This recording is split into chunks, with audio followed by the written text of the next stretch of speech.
unos segunditos a la confirmación.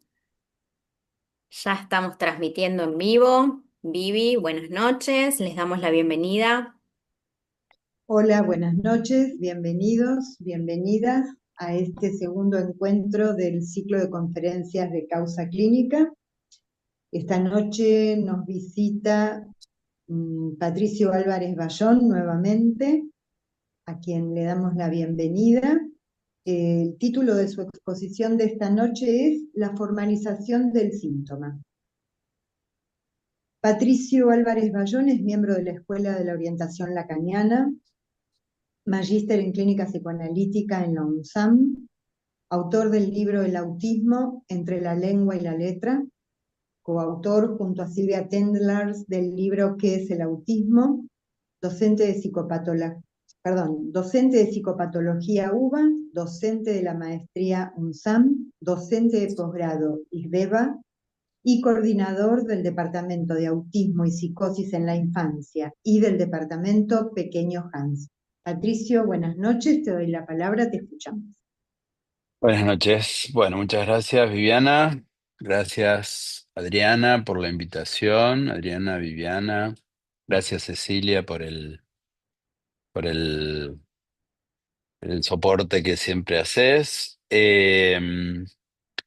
Quería primero agradecerles por la invitación que me hacen frecuentemente a trabajar con ustedes, que me gusta mucho. Eh, Y la idea es hoy trabajar eh, la fórmula de Lacan de la puesta en forma del síntoma. En realidad, yo lo dije mal, yo dije la formalización del síntoma y después, estudiándolo, vi que en realidad la fórmula correcta es la puesta en forma del síntoma, es lo que Lacan trabaja en distintos momentos que vamos a ir recorriendo. Y ahora vamos a ver por qué diferencia entre puesta en forma y formalización. Con lo cual ahora hay que cambiar los flyers y esas cosas y poner puesta en forma del síntoma, y porque el conferencista se equivocó. Eh, eh, a ver, eh, puesta en forma, eh, a diferencia de formalización, es una sutil diferencia que Lacan hace, pero que me parece que nos va a servir. Eh, Puesta en forma es lo que Lacan sitúa ya desde el seminario 1, en la respuesta a Hippolyte, en el texto que está en los escritos, que se llama Respuesta a Jean Hippolyte, pero que también está una parte de eso, o una versión de eso está en el seminario 1. Y lo que Lacan trabaja en esta respuesta a Hippolyte es lo que él llama primero la puesta en forma estructuralista de Freud, ¿sí? La puesta en forma estructuralista de Freud es la que le permite ubicar la dimensión del inconsciente freudiano en términos significantes. A diferencia del inconsciente freudiano entendido como se lo entendía hasta el momento, en el sentido de eh, fantasías, defensas y pulsiones. Así se entendía el inconsciente freudiano, entendido desde los post-freudianos, tanto en la corriente americana como en la corriente inglesa, tanto Melanie Klein como todo el grupo que estaba junto con Anna Freud, que trabajaba en el inconsciente por la vía de las defensas, las pulsiones y las fantasías. La puesta en forma estructuralista a la que Lacan se refiere es la puesta en forma significante. Todavía no está hablando de la puesta en forma del síntoma, está hablando de la puesta en forma significante, pero esa puesta en forma del inconsciente freudiano en términos significantes es lo que le va a permitir a Lacan situar el inconsciente freudiano estructurado como un lenguaje, en la medida en que el inconsciente freudiano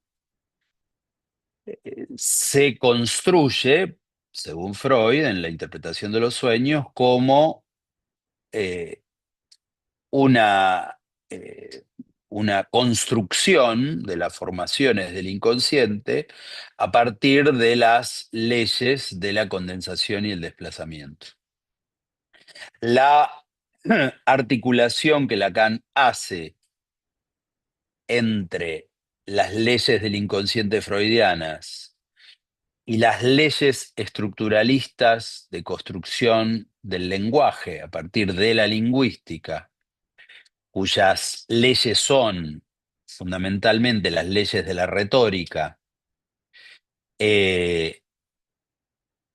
de las cuales las más importantes dentro de las leyes de la retórica, las más importantes son la metáfora y la metonimia, le va a permitir a Lacan articular la condensación y el desplazamiento freudianos, que son las leyes del inconsciente, con la metáfora y la metonimia, que son las leyes de la lingüística. La metáfora y la metonimia son los modos en los que se construye un lenguaje como el español, el francés, el inglés, y las leyes de la condensación y el desplazamiento son las leyes en que se construyen las formaciones del inconsciente. Entonces Lacan va a plantear como punto de partida que el inconsciente está estructurado como un lenguaje, quiere decir, sigue las mismas leyes de construcción el inconsciente que el lenguaje. Por eso el inconsciente está estructurado como un lenguaje. Esa es la puesta en forma estructuralista de la que Lacan habla en su construcción del inconsciente en la versión lacaniana. Y esa puesta en forma estructuralista le va a permitir ubicar el inconsciente estructurado como un lenguaje. Pero además de ubicar el inconsciente estructurado como un lenguaje, le va a permitir, justamente en ese texto de la respuesta a Hippolyte, le va a permitir establecer la diferencia entre dos puntos de partida estructurales que van a construir la psicopatología lacaniana, que va a hacer poder ubicar la diferencia entre el inconsciente estructurado como un lenguaje a partir de la represión como mecanismo y el inconsciente que sigue otras reglas que no son las de la represión, sino las de la forclusión, que sería el modo de funcionamiento de la psicosis. Entonces, en la respuesta a Hippolyte, cuando él habla de la puesta en forma estructuralista, no solo le permite ubicar las leyes del inconsciente y las leyes del lenguaje, sino que además le permite situar la diferencia entre neurosis y psicosis a partir de un mecanismo fundante diferente. Ese es el punto de partida de Lacan, que es la puesta en forma estructuralista. Todavía no estamos hablando de formalización, sino de puesta en forma. Después de eso, después de situar en el seminario 1 ese elemento, Lacan empieza a hablar de otro momento que ya no tiene que ver con las bases estructurales, sino que tiene que ver ya con lo que Lacan va a ubicar del lado de los tiempos del análisis, los momentos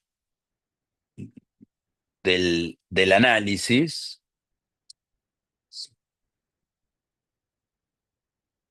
en los cuales la entrada en análisis va a estar dada por, ahora sí, lo que se llama la puesta en forma del síntoma. La puesta en forma del síntoma es la puesta en forma significante del síntoma, que es diferente a lo que podríamos llamar el motivo de consulta. El motivo de consulta o el malestar del sujeto se diferencia entonces de la puesta en forma del síntoma, que es la condición para la entrada en análisis. Ahí entonces Lacan habla de esta puesta en forma que la va a situar muy pocas veces, de las que yo encontré, que lo estuve buscando bastante, lo ubica solo en 3 lugares, en el seminario 2 y en 2 puntos del seminario 10. Ahí habla de la puesta en forma del síntoma. En el seminario 2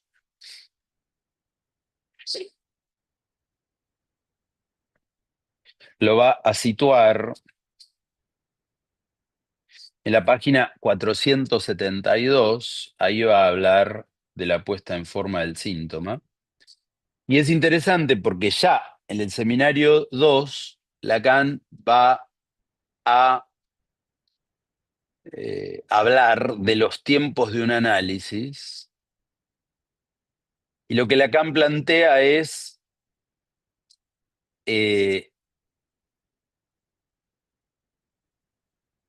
una lectura del capítulo 3 de Más allá del principio del placer, en el cual Lacan dice que Freud establece en el Más allá del principio del placer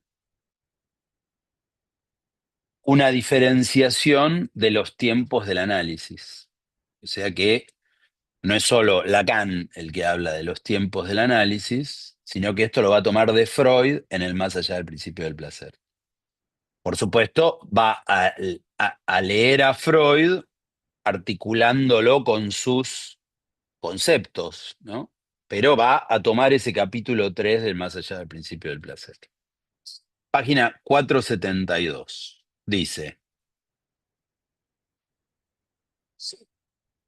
al comienzo del tercer capítulo de Más allá del principio del placer, Freud explica las etapas del progreso del análisis, o sea, las etapas de un análisis.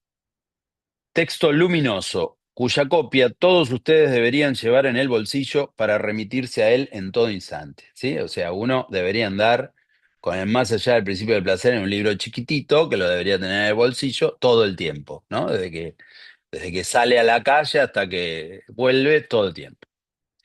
Primeramente dice, apuntamos a la resolución del síntoma dando su significación.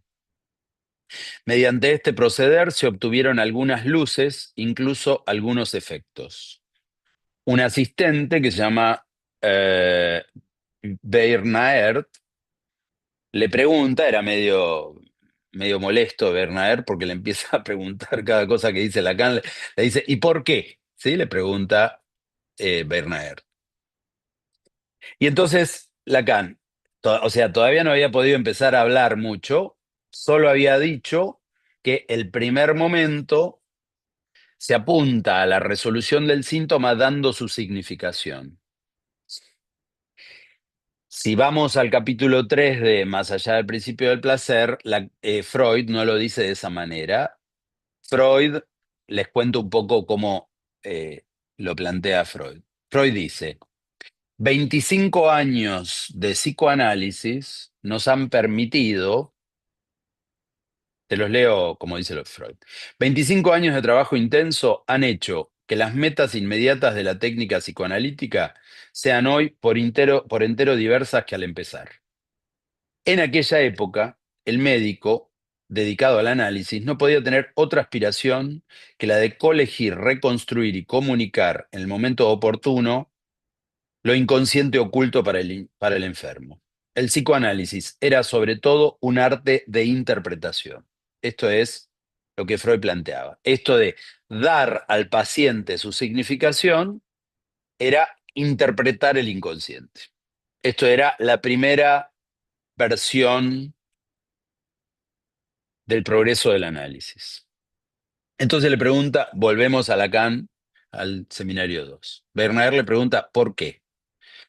Dice, lo que les enseño no hace más que expresar la condición gracias a la cual lo que Freud dice es posible. ¿Por qué? Pregunta usted. Porque el síntoma es en sí mismo, de punta a punta, significación. Esto es verdad, verdad puesta en forma. Esto es la puesta en forma del síntoma, que es poner en forma el síntoma en términos significantes. Dice, se distingue del indicio natural por el hecho de que ya está estructurado en términos de significante y significado, el síntoma. Con lo que esto implica, o sea, el juego de significantes. En el interior mismo de lo dado concreto del síntoma, ya hay precipitación en un material significante. Entonces, la interpretación que da un significado a los síntomas parte de la puesta en forma significante del síntoma. Después, lo que Lacan plantea en un segundo momento, a partir de Freud, es que Freud dice, en el segundo momento, primero se trató de interpretar, en el segundo momento del análisis, se trató de levantar las resistencias.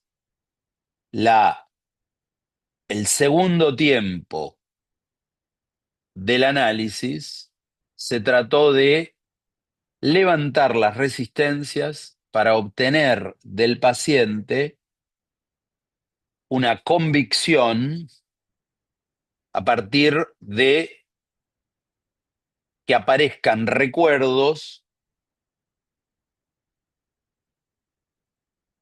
en el punto del levantamiento de las resistencias. Entonces, cuando aparecen nuevos recuerdos porque se levantan las resistencias, eso da al sujeto una convicción por el levantamiento de las resistencias, por el levantamiento de la represión.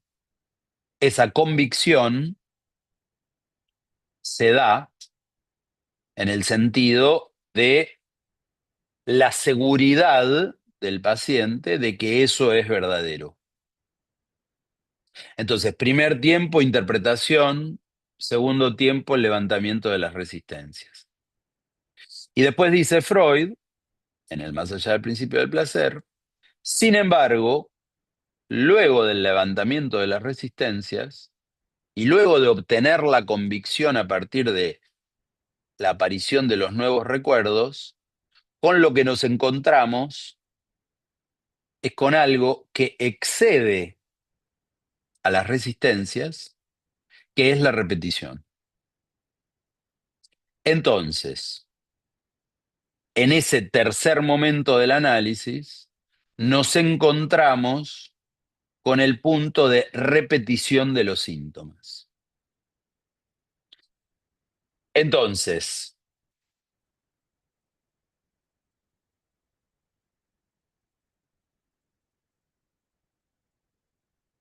el punto de partida de la puesta en forma del síntoma consiste en un primer momento del análisis. Ahora vamos a ir después a esto que llamamos levantamiento de las resistencias y repetición. Estamos primero como armando el inicio de la cuestión. Vamos al primer tiempo. La puesta en forma del síntoma es la puesta en forma significante.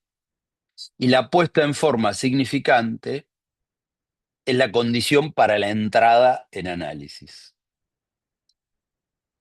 Esa puesta en forma significante implica una construcción que no es la misma que el sujeto traía en su malestar, en su motivo de consulta. El motivo de consulta es cómo el paciente comunica su malestar, donde todavía no hay un acto analítico, solo hay una queja de aquello que lo trae al análisis. Ese es el tiempo de las entrevistas preliminares. Entonces, la puesta en forma va a ser la operación analítica inicial que va a implicar todo un trabajo de puesta en forma, que es lo que Lacan va a llamar el reconocimiento del síntoma, que es distinto, como les decía, del malestar o del motivo de consulta. Y entonces vamos a situar esta dimensión de qué quiere decir el reconocimiento del síntoma y la puesta en forma. Hay un texto de Miller que se llama Clínica bajo transferencia, CST, donde Miller ubica de una manera muy articulada este tiempo inicial de la puesta en forma del síntoma. Y él ubica 3 momentos del síntoma previos a la llegada al análisis. Él dice, hay un momento del síntoma que sería el síntoma en su dimensión imaginaria, que es el síntoma vivido en la conducta del sujeto. De ese síntoma, todavía nosotros no sabemos, es el momento en que el sujeto antes de ir al análisis vive, es la conducta del sujeto. De esto nos vamos a enterar cuando el paciente venga y nos cuente su vida, cómo vivía la vida. Habitualmente, cuando nos cuente cómo vivía la vida,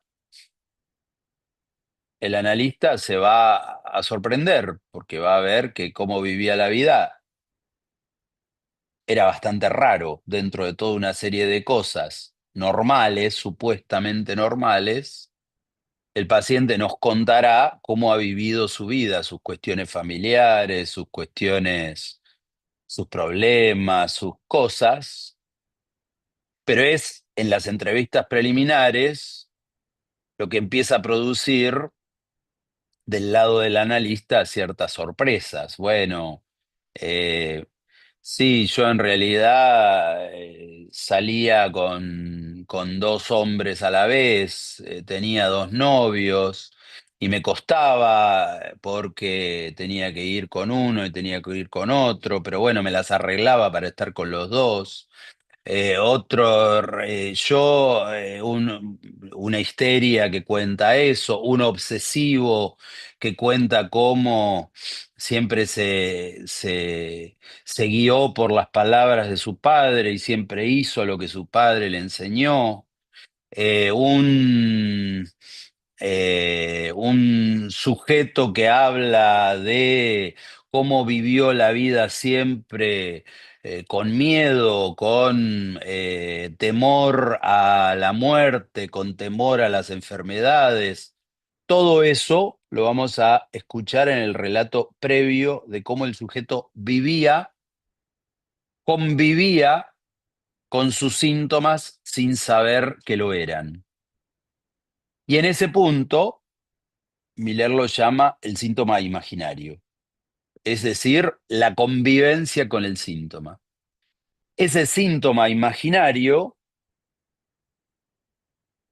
es lo que los postfreudianos llaman el síntoma egosintónico, en el sentido de que el yo puede convivir con ese síntoma.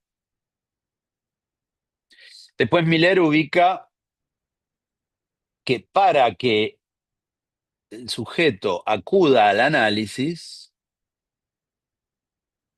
es forzoso que se produzca algún cortocircuito. Tiene que producirse algún elemento que rompa esa egosintonía, esa convivencia eh, desconocida con el síntoma. O sea que el sujeto, de pronto hay algo que rompe la homeostasis. Cuando algo rompe la homeostasis, aparece la angustia. Entonces, Miller ubica el punto de irrupción de un real sobre el síntoma imaginario o sobre el síntoma egosintónico. Cuando aparece un real, ya el sujeto no convive bien con su síntoma, sino que su síntoma aparece en su dimensión de malestar. Pero esto es importante porque cuando Miller habla del síntoma imaginario, del síntoma egosintónico, lo que plantea es que el síntoma está desde siempre, no es que el síntoma aparece en cierto momento. No hay un tiempo donde no había síntomas, sino que el síntoma está desde el inicio, pero el sujeto convive con él. En cierto momento el síntoma aparece en su cara perturbadora a partir de la irrupción de un real. Entonces tenemos el primer momento del síntoma imaginario o egosintónico, luego el síntoma real en el sentido no de un síntoma real, sino de un real que irrumpe en el síntoma.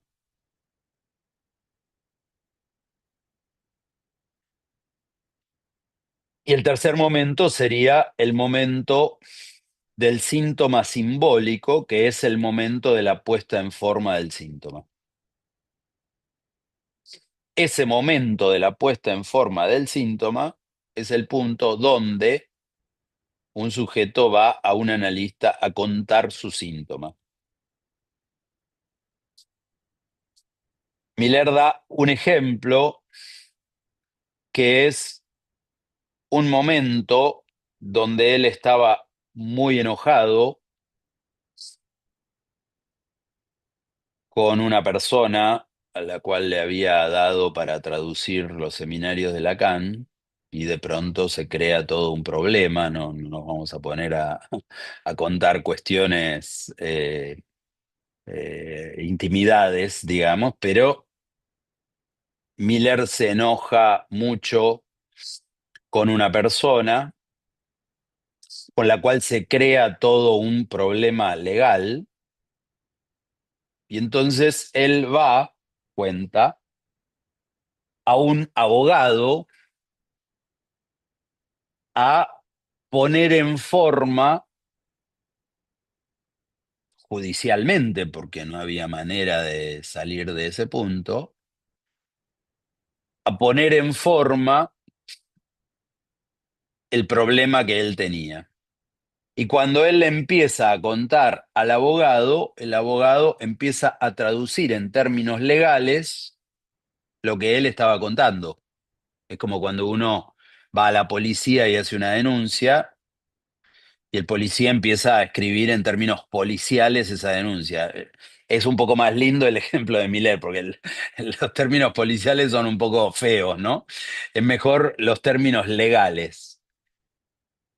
El punto es lo que Miller cuenta ahí es que en la medida él iba furioso con todo su enojo por lo que había pasado, y cuando el abogado empieza a pasarlo a términos legales, él dice que su furia iba bajando justamente por esa puesta en forma significante.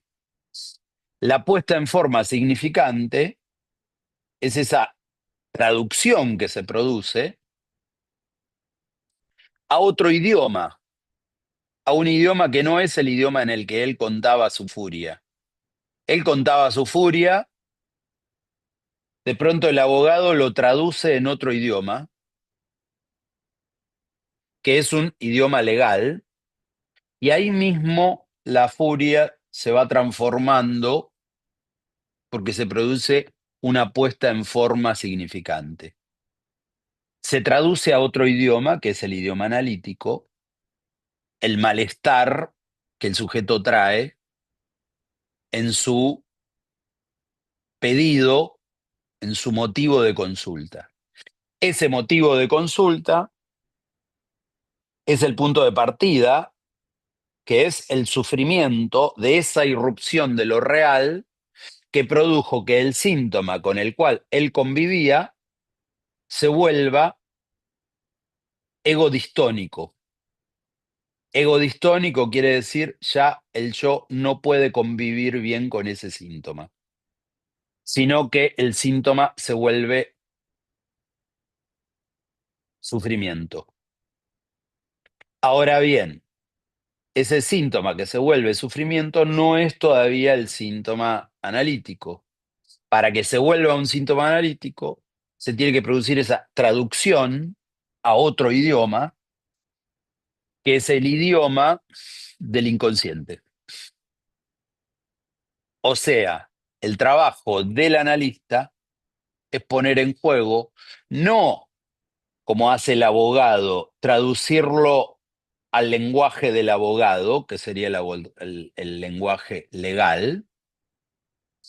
No se trata de eso, porque eso sería el lenguaje del otro. No es traducirlo en términos del lenguaje del otro. Eso, por ejemplo, es una operación que se hace en otro tipo de tratamiento, que no es el analítico. Por ejemplo, el tratamiento cognitivo. Cuando uno va, cuenta toda una serie de cosas y el terapeuta cognitivo le dice, esto es ansiedad. Y la ansiedad tiene 4 pasos y esto es depresión. La depresión se trata de tal manera y tal otra. Y hay que tomar esta medicación y hay que hacer este ejercicio y hay que hacer meditación y hay que hacer esto y hay que hacer toda una serie de aparatos que tienen que ver con la traducción en un lenguaje del otro. Eso puede hacer el psiquiatra, el terapeuta cognitivo, etcétera, que es traducirlo en los términos del otro. El analista no devuelve una traducción, como haría el abogado también, no solo el psiquiatra o el terapeuta cognitivo, que llama a eso ansiedad o depresión o déficit atencional o autismo o lo que sea, en los términos del terapeuta, sino que la operación del analista es traducir eso en los términos del inconsciente. En los términos del inconsciente quiere decir en los términos de los significantes del sujeto. Los significantes del sujeto no son las palabras del yo, que son las palabras del motivo de consulta, sino que eso que podría ser entendido para el paciente en términos descriptivos, bueno, yo me enojo mucho, yo soy demasiado, me enojo ante todas las situaciones y todo me enoja y todo el tiempo estoy de mal humor, etcétera. El analista va a extraer determinados significantes que ponen en juego la dimensión inconsciente. Entonces es distinta la descripción de yo me enojo a un significante que aparece en un sueño o un significante que aparece en un recuerdo y que le pone a ese enojo un significante singular del sujeto, donde ese significante singular del sujeto no quiere decir lo que quiere decir para todos, sino que quiere decir algo para él. Y está articulado con la singularidad de sus significantes. Entonces es distinto, yo me enojo a soy calentón, tengo calentura. Es distinto, yo me enojo a yo me maquineo. Entonces, calentura va a toda una serie significante. Maquinearse o maquinar va a otra serie significante distinta.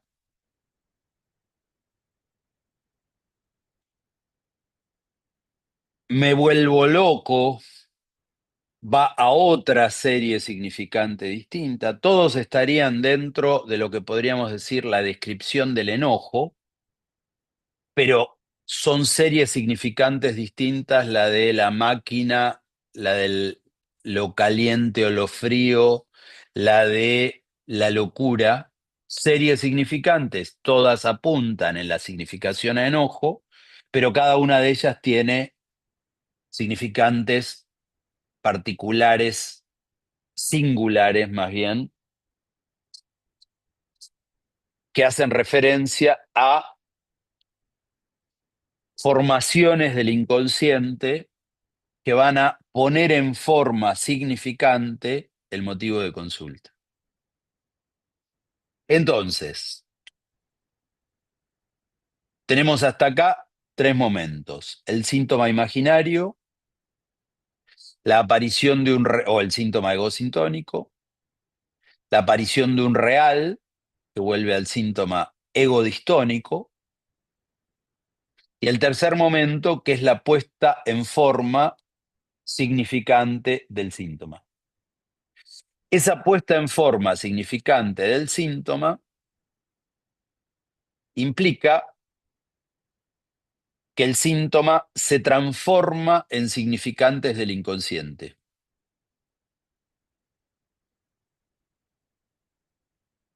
Y cuando cuando el síntoma se pone en forma significante, cobra la dimensión de apuntar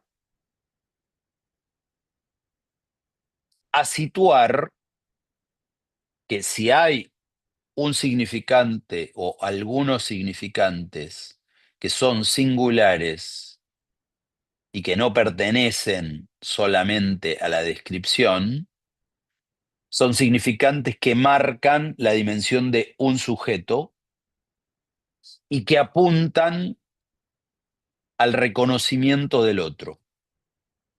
En ese punto, la puesta en forma significante pone en juego la dimensión de un otro simbólico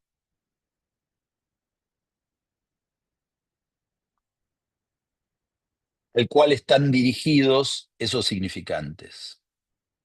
Entonces, junto con la puesta en forma significante, se pone en juego la dimensión del sujeto y el otro por fuera de la dimensión imaginaria.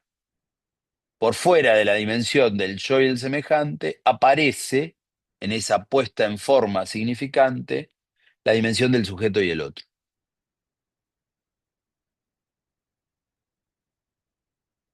Y en la medida en que aparece el significante apuntando al sujeto y al otro, es el momento donde Lacan sitúa el acto analítico del analista que instala el sujeto supuesto saber. O sea, que la puesta en forma implica la dimensión del síntoma simbólico en la línea de lo que Lacan llama el síntoma mensaje. El síntoma mensaje es el síntoma como mensaje dirigido al otro. Una vez que el significante toma la forma de un significante singular, es un significante que está dirigido al otro como mensaje, y en ese punto el analista se ubica en la posición del otro al cual apunta ese mensaje. O sea que la condición de la entrada en análisis, y ahí está la dimensión del acto analítico, que Lacan trabaja en el seminario 14,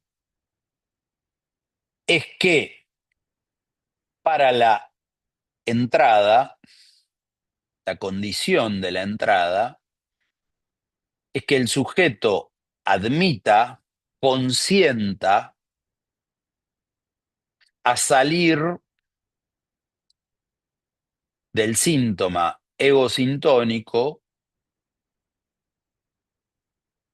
y la descripción yoica de su malestar hacia la puesta en forma significante del síntoma que implica la aparición del sujeto y el otro. Ese elemento no es fácil de producir. Es todo el, el punto de separación entre las entrevistas preliminares y la entrada en análisis.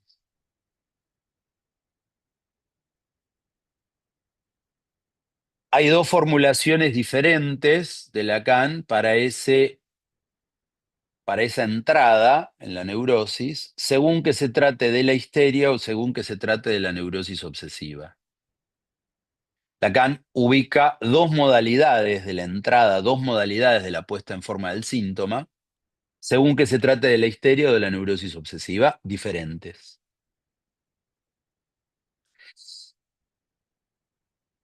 Hasta acá tenemos, podríamos decir, dos momentos del síntoma. Vamos a tratar de ubicar, vamos a ver hasta cuándo nos da la hora, ¿no? Pero vamos a tratar de ubicar 4 o 5 formas del síntoma, o sea que ténganme paciencia.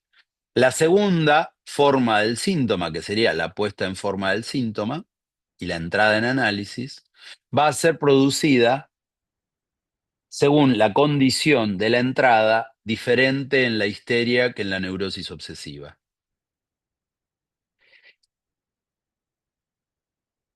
La forma en que entra la histeria es lo que Lacan ubica como la implicación subjetiva.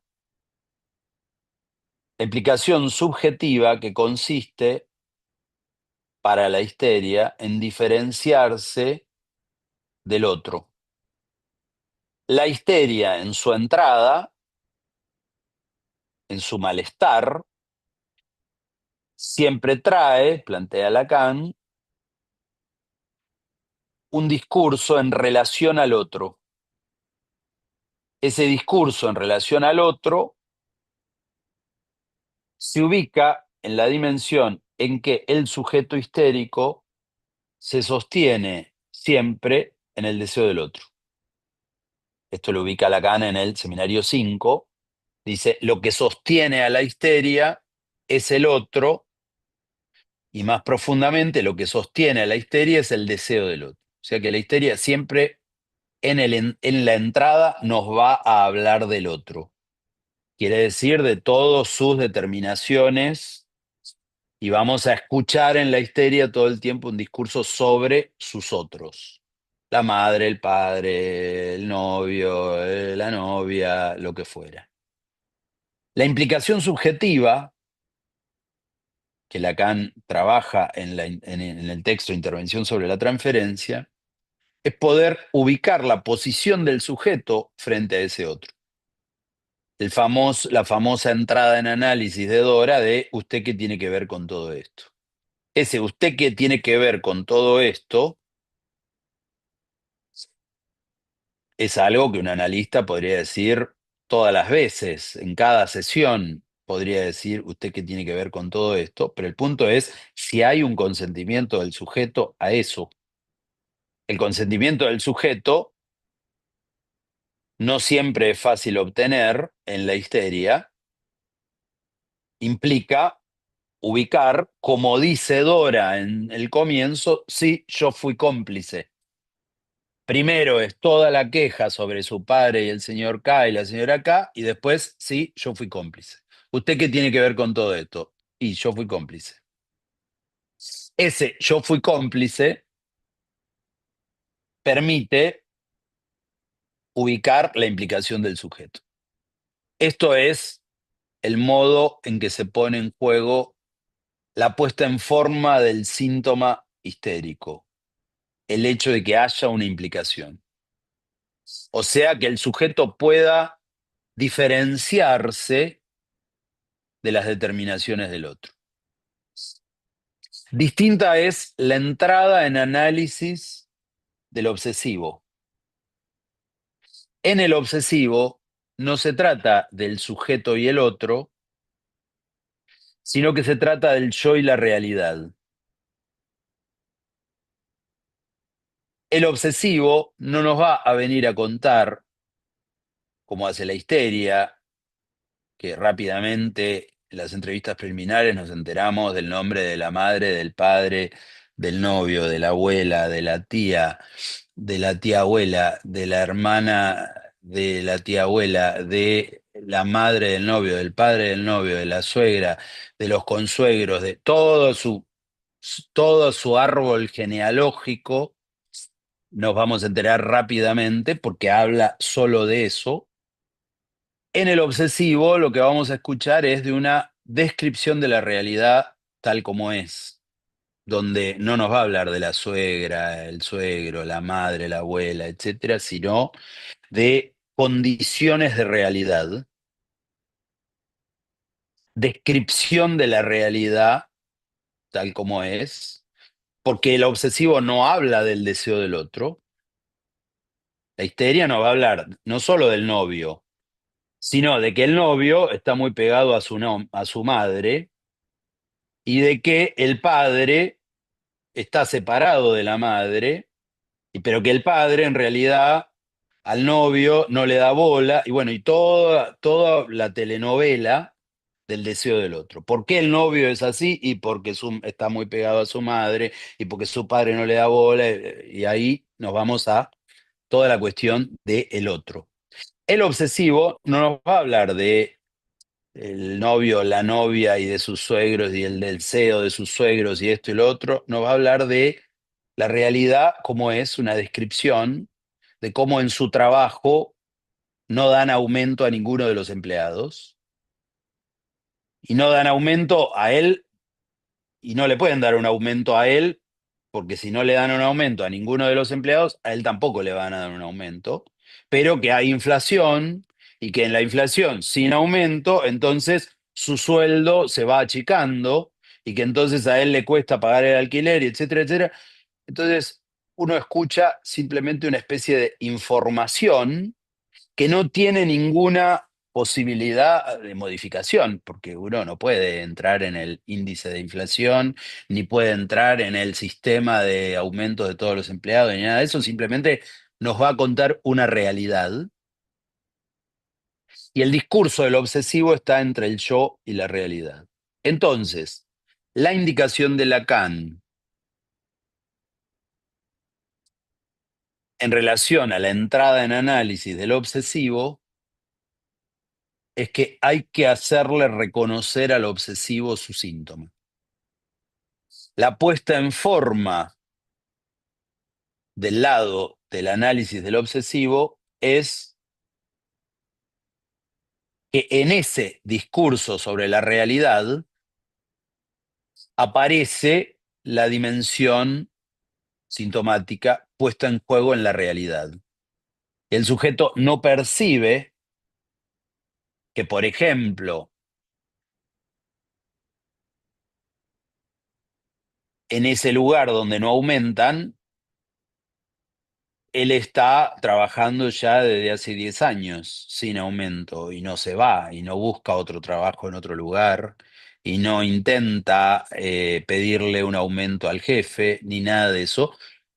Simplemente él cuenta una realidad de la cual no se puede salir y hacerle reconocer su síntoma es poder mostrar la posición del sujeto en relación a esa realidad.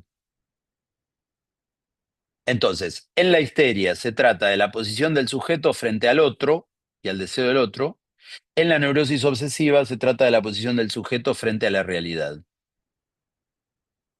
Esos son los dos modos de puesta en forma del síntoma que Lacan establece diferenciando la posición de la histeria y la posición del obsesivo. En el seminario 10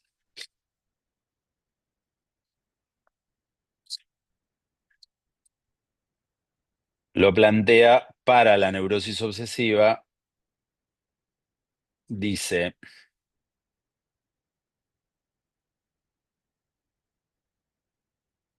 ¿qué nos presenta el obsesivo en la forma patognomónica de su posición?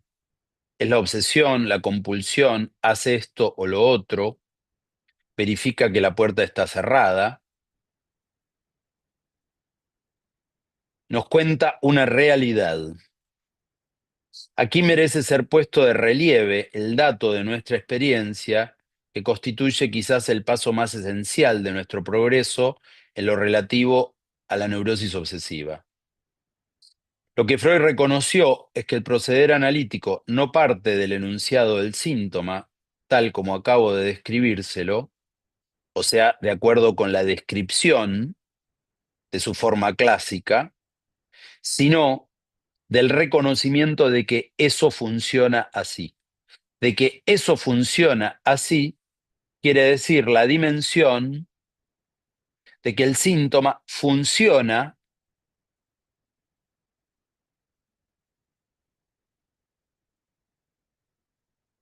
con la dimensión del sujeto incluido. Dice, el sujeto tiene que darse cuenta de que eso funciona así.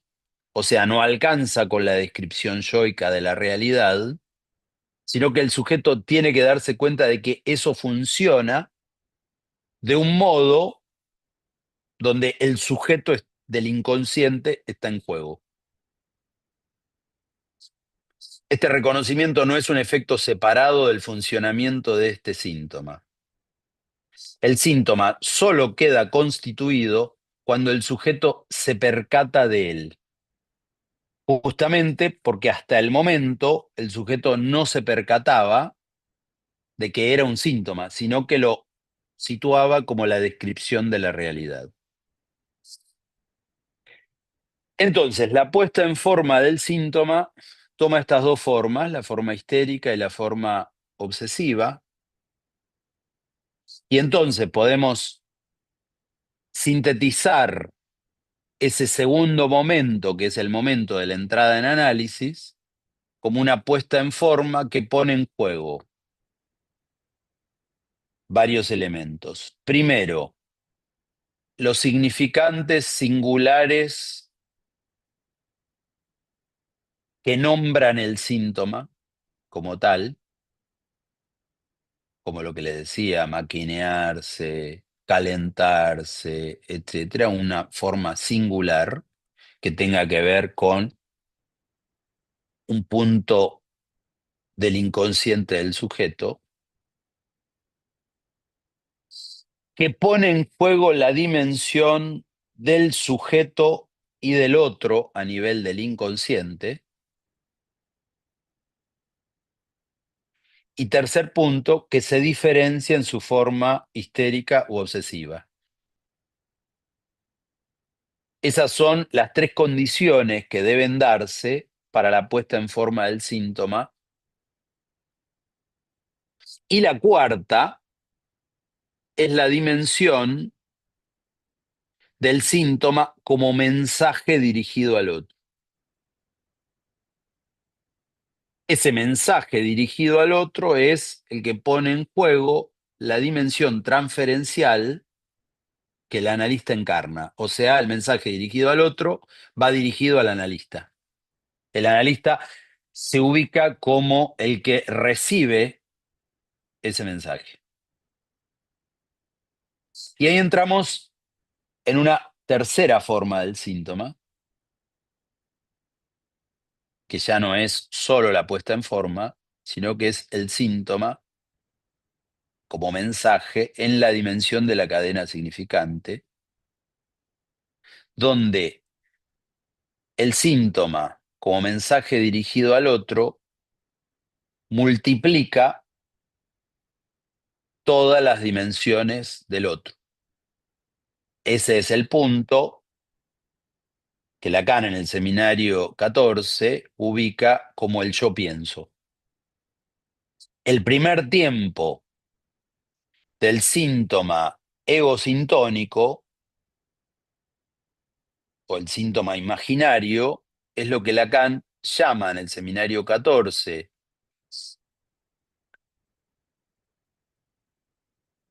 el yo soy en la dimensión imaginaria. El yo soy es lo que podríamos decir el yo soy así. El yo soy así es el punto donde el sujeto convive egosintónicamente con su síntoma. Soy así, soy calentón.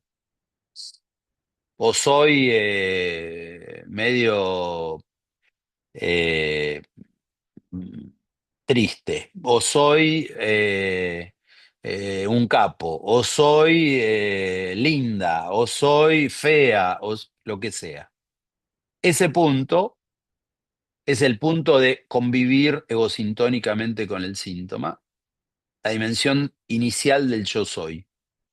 La entrada en análisis con la puesta en forma del síntoma implica el pasaje al yo pienso.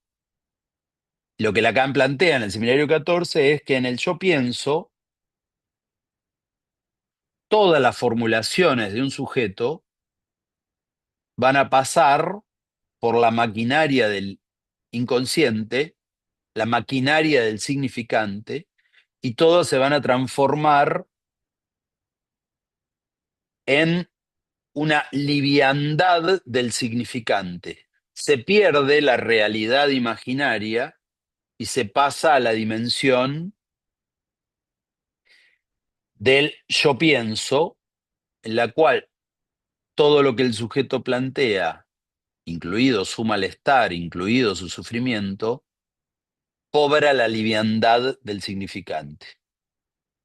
En ese punto no hay certezas, hay dialéctica, dialéctica con el otro, dialéctica con el analista.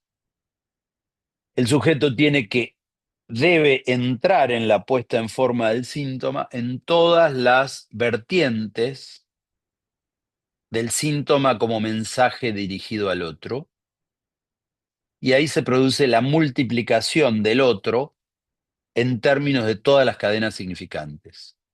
Todas las cadenas significantes que van a poner en juego la dimensión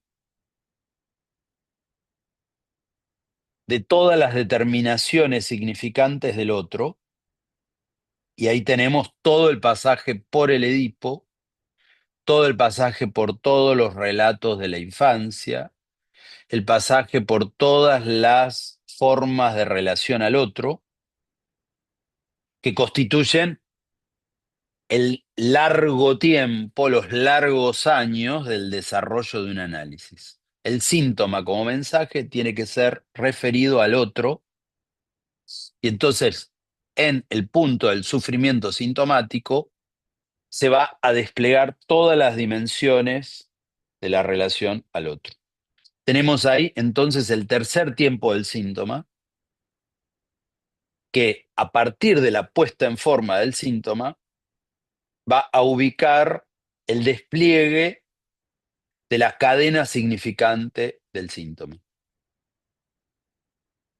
La condición es haber creado un síntoma significante, cosa que no estaba antes. Antes era la descripción, el yo soy, y se pasa al síntoma significante. Una vez que se pasa al síntoma significante, el síntoma entra en su dimensión multiplicada, infinita. El síntoma entra en la dimensión de todos los mensajes dirigidos al otro, que son miles y miles. No son 2 o 3. El síntoma mensaje no es un mensajito dirigido al otro, sino que es el mensaje, los miles de mensajes a mi mamá, a mi papá, a mi abuela, al analista, a mis parejas, a mi anterior pareja, a mi otra pareja, a mis amigos, a todas las determinaciones significantes de la vida del sujeto deben recorrerse en las vueltas dichas del análisis. Tenemos entonces en esta tercera dimensión del síntoma el síntoma multiplicado. Es el síntoma simbólico, es el síntoma en la vertiente significante que pasa por la dimensión del sujeto supuesto al saber. La condición transferencial del sujeto supuesto al saber es la que permite que el síntoma se multiplique en todas sus dimensiones del mensaje dirigido al otro. Esto implica el pasaje del yo soy al yo pienso, pero implica también el pasaje que Lacan va a situar en el seminario 17 del discurso del amo al discurso histérico. Es decir, en el discurso del amo tenemos un sujeto, un significante representa a un sujeto para otro significante. Ese es el punto de, por ejemplo, no yo soy, yo me enojo, sino yo soy calentón. En el yo soy calentón tenemos que un significante representa a un sujeto para otro significante. Yo soy calentón me representa a mí en relación a todos mis otros significantes. Todos mis otros significantes son yo soy calentón porque mi madre tal cosa, porque mi padre tal otra, porque mi pareja tal otra, porque mis amigos tal otra, porque mi trabajo tal otra, etc. Pero el pasaje a que eso se multiplique en relación a todas las determinaciones significantes es que lo que está puesto como agente, como punto de partida de ese trabajo con el significante, es que el acto analítico de la entrada, de la puesta en forma del síntoma, implica que es el síntoma lo que se pone a trabajar. Ya no es que calentón representa que hay un sujeto del inconsciente, sino que el sujeto del inconsciente pone a trabajar el calentón, que se articula con todas las líneas significantes, o sea que el S1 calentón se pone a trabajar a partir de la división subjetiva. O sea, hay una pregunta, hay un enigma puesto en juego en relación al inconsciente, que es cuál es la causa de mi síntoma. Cuando aparece la dimensión de cuál es la causa de mi síntoma, ya estoy en el trabajo del inconsciente, el sujeto supuesto al saber produce el efecto de la multiplicación de las miles de cadenas significantes que se ponen en juego. Ahí tenemos el sujeto como agente y la cadena significante de S1 y S2 puestas al trabajo. No sé si se acuerdan los discursos, pero como no tengo acá pizarrón, se los ubico. Es el sujeto como agente, S1 como trabajo, S2, todas las cadenas significantes, como producción. Se producen todas las cadenas significantes.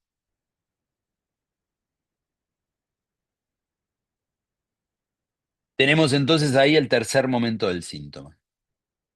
El cuarto momento del síntoma es el punto que Lacan ya en el seminario 2 ubicaba leyendo a Freud, cuando Freud dice, luego del levantamiento de las resistencias, que sería toda esa multiplicación de las cadenas significantes, lo que aparece es la dimensión de la repetición, el punto donde en el más allá del síntoma como mensaje, empieza a advertirse que en todas esas cadenas significantes se repiten elementos. El punto del síntoma como repetición es el más allá del síntoma como mensaje. Y el punto del síntoma como repetición es la dimensión donde empiezan a agotarse las cadenas significantes, donde más allá de las cadenas significantes y las determinaciones del otro, se pone en juego la repetición de un síntoma que ahora sí empieza a tomar el valor de un S1. Ya no de un S1, S2, sino de un S1 que se repite. El punto donde el S1 se repite, que Freud ubica en el más allá del principio del placer, como compulsión a la repetición, es la dimensión que un sujeto puede advertir luego del recorrido por las determinaciones del otro. El analista lo sabe desde el inicio que hay compulsión a la repetición, pero el analista tiene que acompañar al sujeto en todo el pasaje por sus cadenas significantes, en todo el pasaje por el inconsciente, en todo el pasaje por el yo pienso, con una orientación que es la orientación de la operación reducción, que es que en todo ese pasaje por las cadenas significantes del inconsciente, el analista desde el inicio, desde la puesta en forma del síntoma, desde el tiempo 2, el pasaje al tiempo 3, el analista va ubicando el punto de repetición del S1. Ahora, una cosa es que el analista pueda ubicar el punto de repetición, otra cosa es que el sujeto pueda advertir su repetición. Para que el sujeto pueda advertir su repetición debe pasar por todas las formas del yo pienso. Solo en un cuarto momento, entonces, el síntoma aparece en su valor de síntoma letra. Ya no en su valor de síntoma mensaje, que sería la forma 3, sino en su valor de síntoma letra, que sería la forma 4. O sea, hasta ahora tenemos la primera forma, síntoma imaginario, egosintónico, motivo de consulta.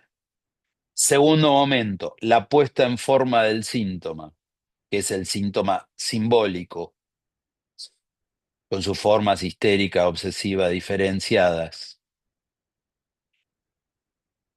La forma 3, que es el síntoma mensaje, que ya está puesto en juego en el 2, que sería la puesta en forma del síntoma. Ya está el síntoma mensaje, pero el tercer tiempo es donde se multiplica el síntoma mensaje. en todas las direccionalidades al otro.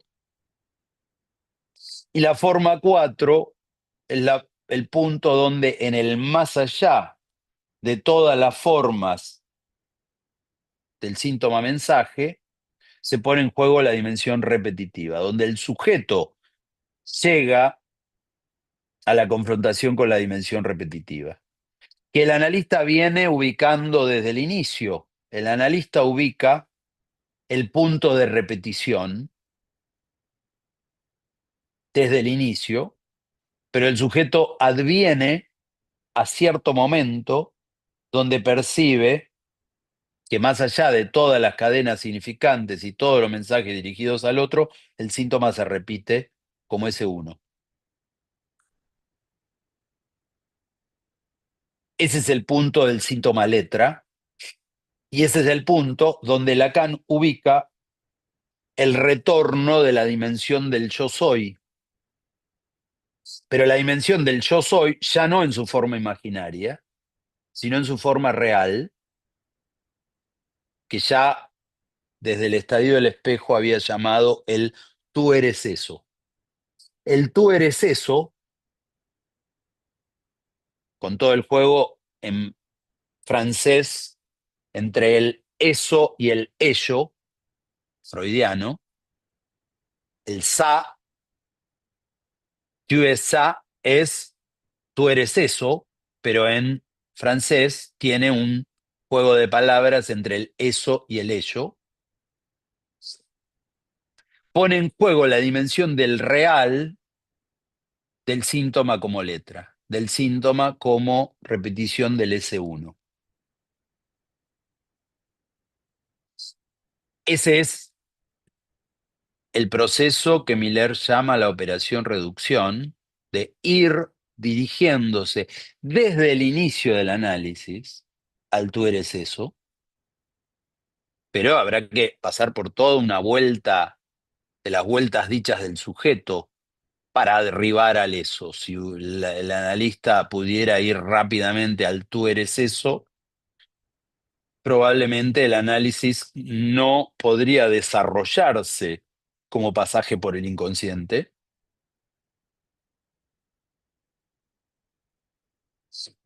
Ahora bien, el síntoma en su calidad de letra tiene que hacer una última vuelta, que es la dimensión donde debe producirse en relación a la compulsión a la repetición y a el síntoma como letra, la operación de disyunción, de separación entre el síntoma y el fantasma. Fantasma, hasta acá no lo habíamos mencionado, pero el fantasma, hasta este momento, donde se pone en juego la dimensión repetitiva, hasta ese momento el fantasma y el síntoma van juntos. En la medida en que el S1 que se repite en el síntoma, durante todo este tiempo, hasta ese cuarto momento, está al servicio de la relación que el goce del síntoma tiene de, en el nivel fantasmático, hacer gozar al otro. O sea, el sujeto advierte el punto de repetición en ese cuarto momento, advierte el punto de repetición de su síntoma, y cuando advierte el punto de repetición del síntoma, advierte también la dimensión donde en ese síntoma el sujeto sostiene la existencia del otro. Ese es el punto donde vienen juntos el síntoma y el fantasma. Ya se han agotado las múltiples cadenas significantes, pero queda en el punto de repetición cómo el síntoma, en su repetición, sostiene la existencia del otro. Y ese es el punto donde Lacan ubica en ese tú eres eso, que el tú eres eso todavía hace existir al otro.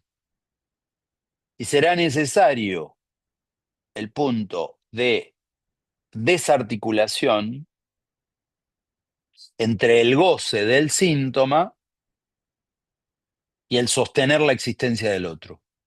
Ya no en su dimensión de el mensaje dirigido al otro, sino la existencia del otro en su dimensión de goce. La desarticulación, la disyunción entre el síntoma y el fantasma es lo que permite, para Lacan, el atravesamiento del fantasma. Con lo cual, en la dimensión del síntoma letra, que sería ese cuarto momento, el síntoma letra debe desarticularse del fantasma para poner en juego otra dimensión, que va a ser la del síntoma sin fantasma.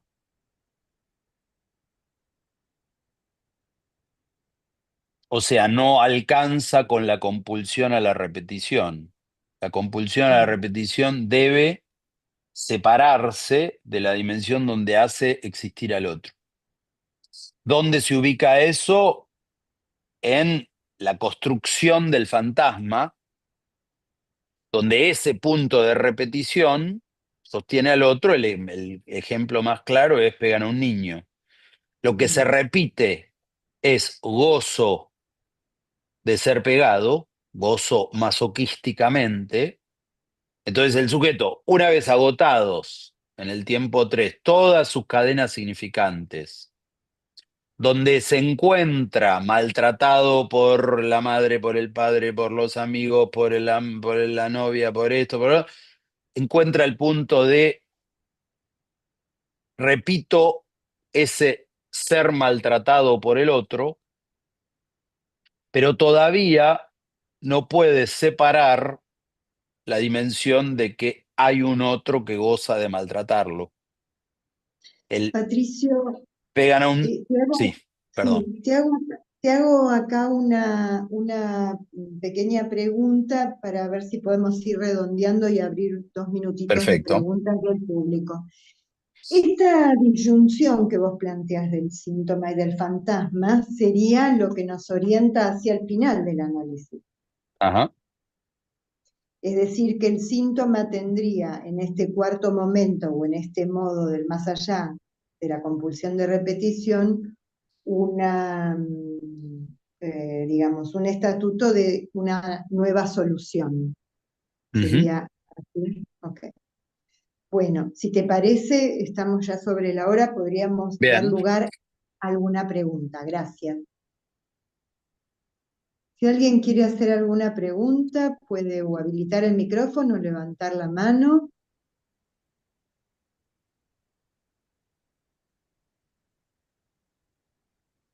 Acá ¿Hay en alguna? YouTube hay una pregunta. Bueno, Dale. Matías pregunta, ¿qué sucede en la estructura fóbica con la puesta en forma del síntoma? Bien. ¿Alguna más?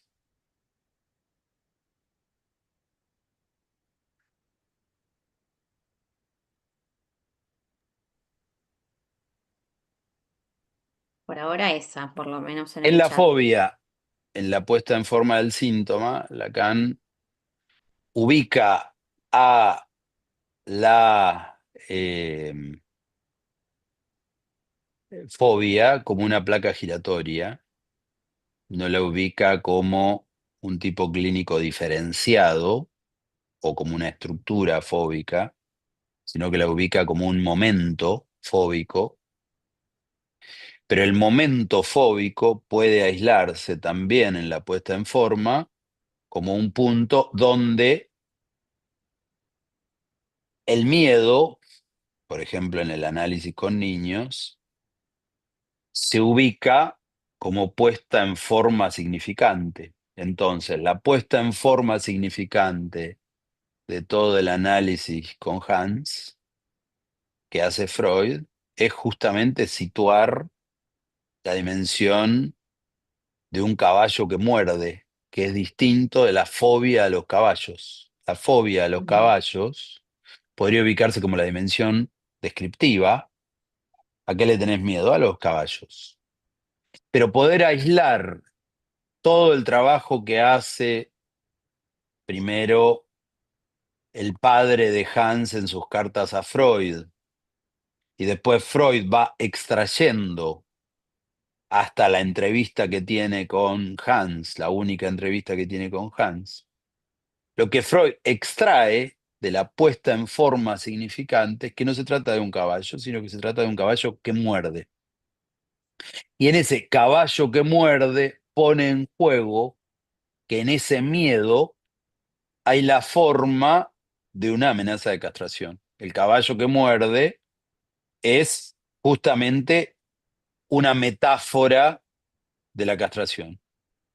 Y en ese caballo que muerde puede aislar la línea significante de toda una serie de cuestiones que van a tener que ver con el síntoma en su calidad de mensaje.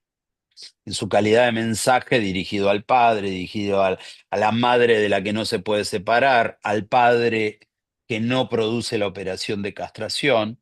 Todo eso va a ser la línea del síntoma mensaje. Pero a partir de ubicar la puesta en forma de un significante que es el caballo que muerde. ¿Mm?